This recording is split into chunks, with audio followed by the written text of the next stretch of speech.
Hey, it's Nick. So if you've noticed, we have these dots that start to appear not too frequently.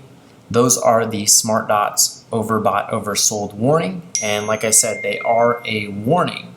So that means that it doesn't necessarily mean sell or buy, but if you're in a zone that's in alignment with your overall analysis, you can use these to either find potential opportunities to buy, or maybe even take profit if you're in, let's just say, a buy here and you see these pop up. That might be a good place for you to start taking profit. Or another way to use this is, let's say that we have the smart dots start to pop up here. We have another lower high formed. They form again.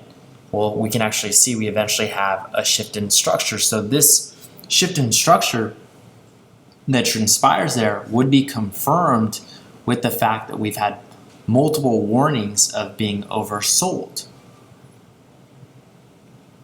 Or you may have something like this happen where you actually have a strong impulse to the downside, and we can actually take this from the macro swing high to swing low. We see that the dots start to pop up. We're in the 79. There's a quick opportunity to the downside following that.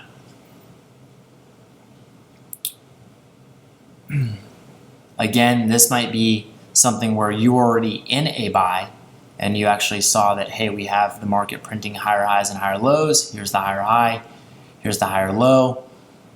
We have this impulse, we see the dots start to form, and that can be a warning to actually secure your profit.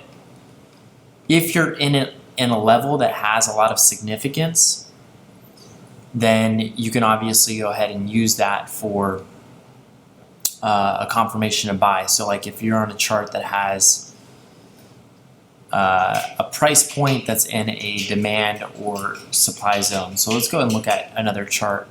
This is on the 4-hour time frame, and we just have these warnings right here. So this is going to go ahead and be oversold, and we can see here that this area has had decent reaction before.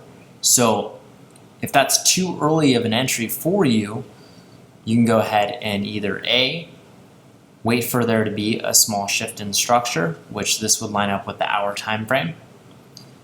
We'd actually have a shift in structure, higher low, retest, there we go. Or here's one more example. We can see that this area has had a decent amount of sell-off. We have the overbought warnings go off. They start to go off here. We approach the zone, and at this point we actually have really nice price action right here as well.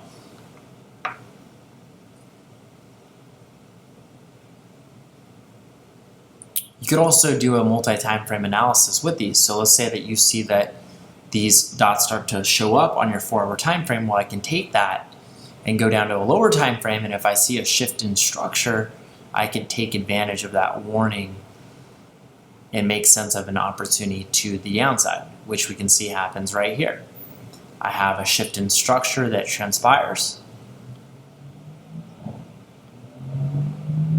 Lower low, we retrace back up, and we start printing downtrend market structure. Now remember, this is where the dots actually popped up on the 4-hour time frame.